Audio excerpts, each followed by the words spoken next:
नमस्कार दोस्तों, आज मैं जिस प्लांट के बारे में आपको बताऊंगा या हम जानेंगे उसका नाम है वचा। यह प्लांट का जो कैटेगरी है ये संज्ञा स्थापन नाम का जो कैटेगरी होता है उसके अंडर में आता है। यानी कि जो संज्ञा है दैट मीन्स सेंसेस है उसको स्थापित करता है, उसको रोकता है। उस तरह का इसका मेन फंक्शन होता है। तो इस प्लांट का नाम है वचा और इसके हम जितने बेनिफिशियल पार्ट्स है या बेनिफिशियल यूजेज हैं उन सभी चीज़ों के बारे में हम डिस्कस करेंगे और एक एक करके सारी चीज़ों को देखेंगे। इसका इस्तेमाल काफ़ी काफ़ी रोगों में किया जाता है। मेनली वहाँ पे किया जाता है जो पेन से रिलेटेड हो या वात से रिलेटेड हो। जो भी वात से रिलेटेड जो डिजीज़ होती है उसमें इसका अधिक से अधिक इस्तेमाल किया जाता है, या कफ से रिलेटेड डिजीज़ हो। इसको इस्तेमाल करने के लिए कुछ सावधानी बरतनी होती है। यह नेचर वाइज काफ़ी ज़्यादा गर्म होता है, तो इसको उस तरह का व्यक्ति कभी यूज़ ना करे जो गर्मी से परेशान होते हैं, जिनको गर्मी ज़्यादा लगती है। यानी जो पित्त प्रकृति वाले जो व्यक्ति है वो इसका इस्तेमाल ना करे तो बेहतर है, ठीक है। नहीं तो जिनका बॉडी ठंडा है या जिन्हें ठंडक ज़्यादा सताती है उस व्यक्ति के लिए बहुत लाभदायक मेडिसिन है। यानी कि केवल जिसका शरीर गर्म है उसके लिए ये नुकसानदायक हो सकता है कुछ हद तक, तो उसका इस्तेमाल सोच समझ के करें। देखते हैं इसका कौन कौन से डिजीज़ में किस किस तरह से इसका इस्तेमाल है, वन बाय वन करके। इसका नाम अगर हम देखें तो इसका नाम वचा है। संस्कृत में इसे वचा के नाम से बोला जाता है और हिंदी में इसका नाम उग्रगंधा भी कहा जाता है। उग्रगंधा कहने का मतलब है जिसका गंध काफ़ी ज़्यादा उग्र हो, काफ़ी तेज़ हो, यानी इसके अंदर से जो गंध आती है वो काफ़ी तेज़ आती है, इसलिए इसको उग्रगंधा बोला जाता है। वचा इसको इसलिए बोलते हैं क्योंकि ये ना वचन को, दैट मीन्स वचा का मतलब होता है वचन, वचन से जुड़ा हुआ है।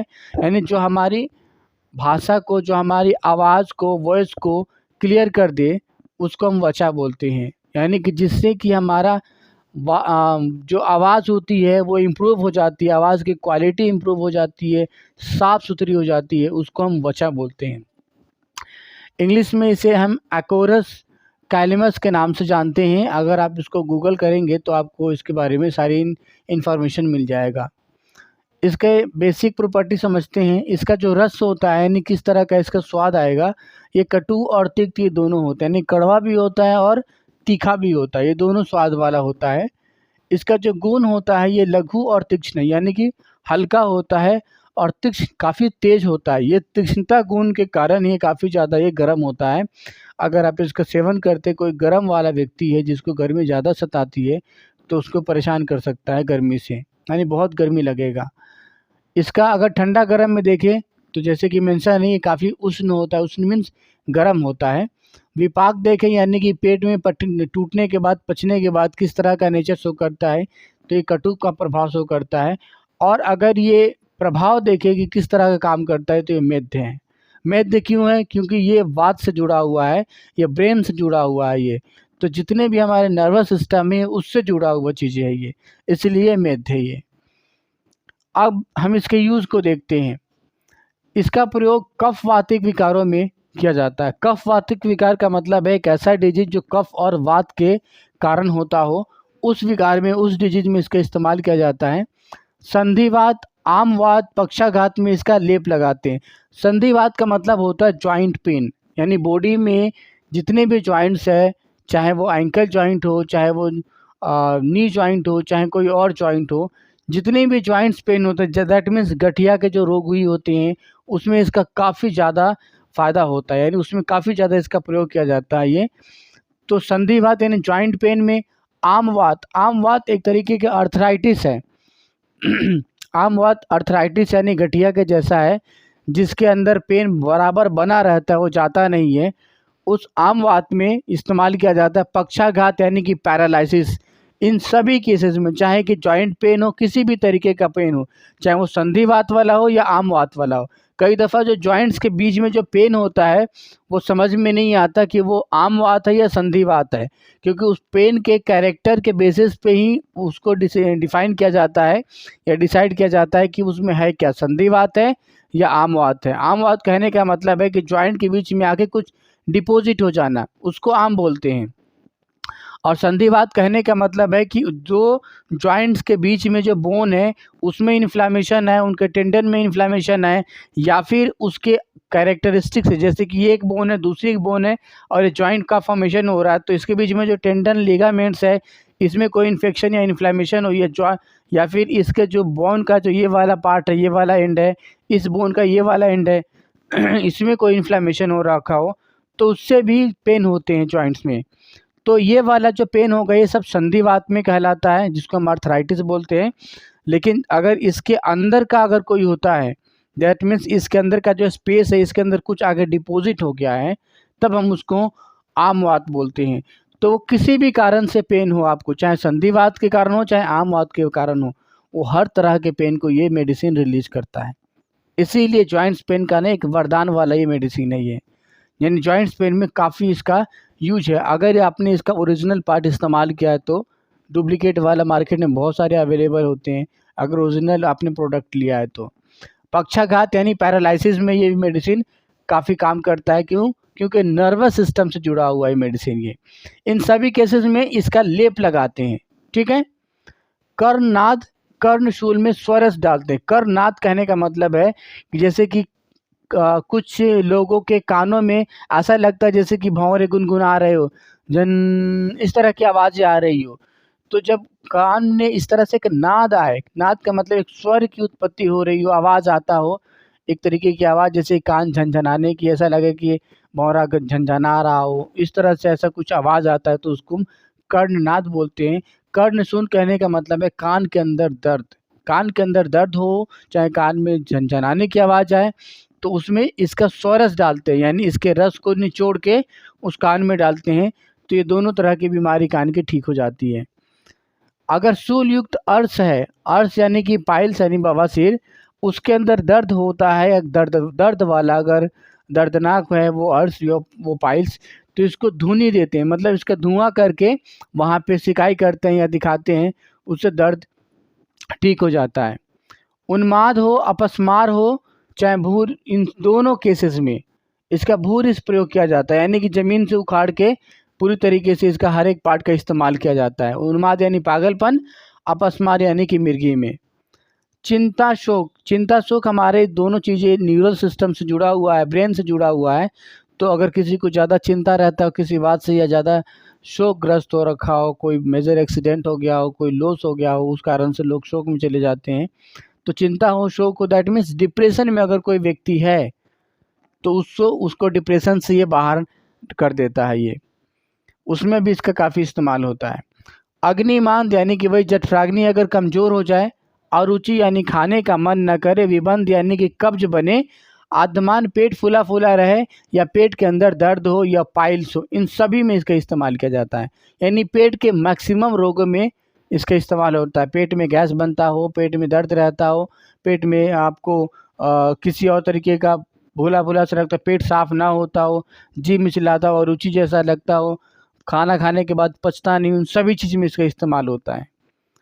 काश यानी खांसी हो, प्रतिशाय जो एक फेफड़े की सांस की बीमारी है। कंठ शोथ यानी गले में सूजन आ गया हो, इन्फ्लामेशन आ गया हो, गले में सूजन आ गया हो किसी भी कारण से।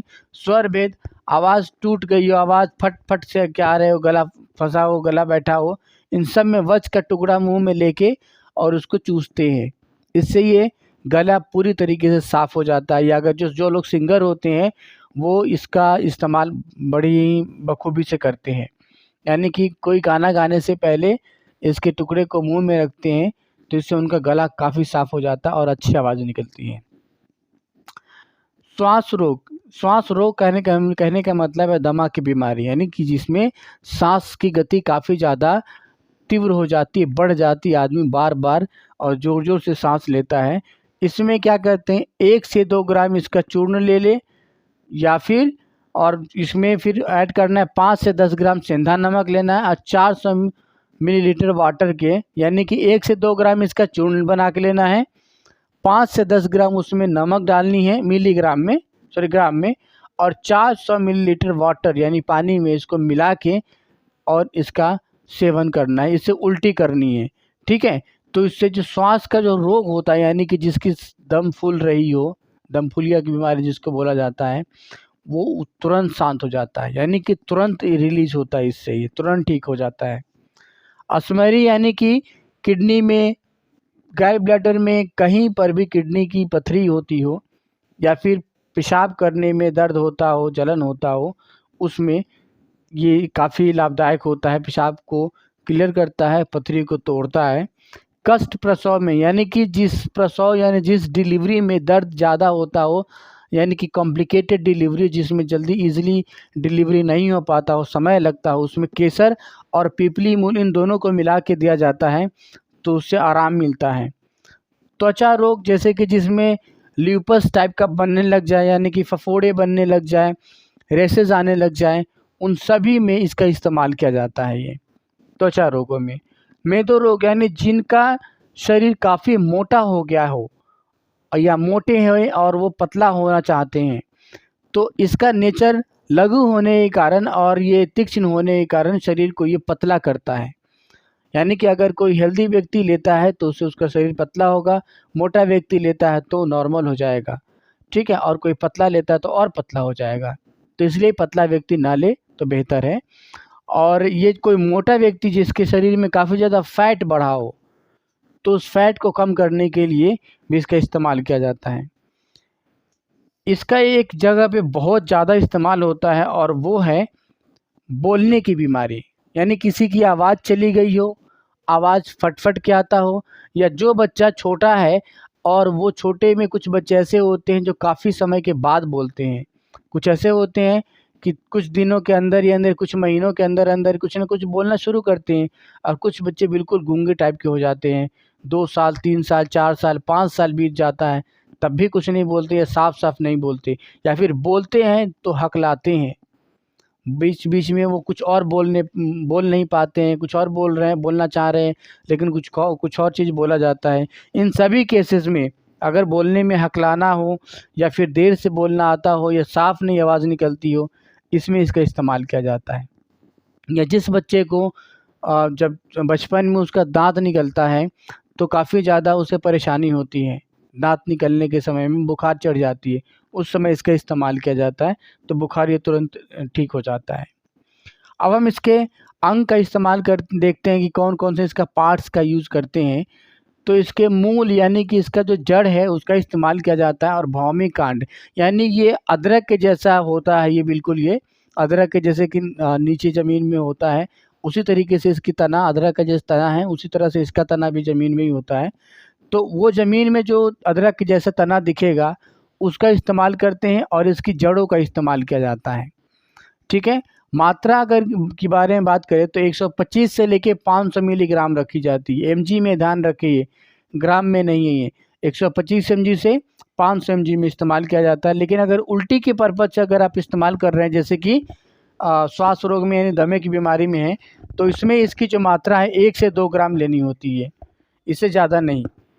मेडिसिन जो अवेलेबल है मार्केट में किस-किस नाम से, तो आप सर्च करेंगे तो मिल जाएगा सारस्वत चूर्ण के नाम से और मेध रसायन से। देखिए, अगर इसमें सारस्वत घृत लिखते हैं तो आपको मंडूक पढ़नी वाला मिलेगा, लेकिन अगर आप सारस्वत चूर्ण लिखते हैं तो आपको वचा वाला मिलेगा। देखिए, सारस्वत दोनों में लिखा हुआ है, मंडूक पढ़नी में सारस्वत घृत रहेगा तो मंडूक पढ़नी का प्रोडक्ट मिलेगा, और वहीं पर सारस्वत चूर्ण लिखते हैं अगर आप, तो ये वचा का मिलेगा। मेध रसायन है ये।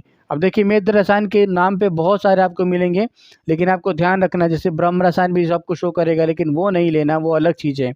मेध रसायन जो आपके वचा से बनाया जाता है, तो मेध रसायन के नाम से आप इसका इस्तेमाल कर सकते हैं और ले सकते हैं।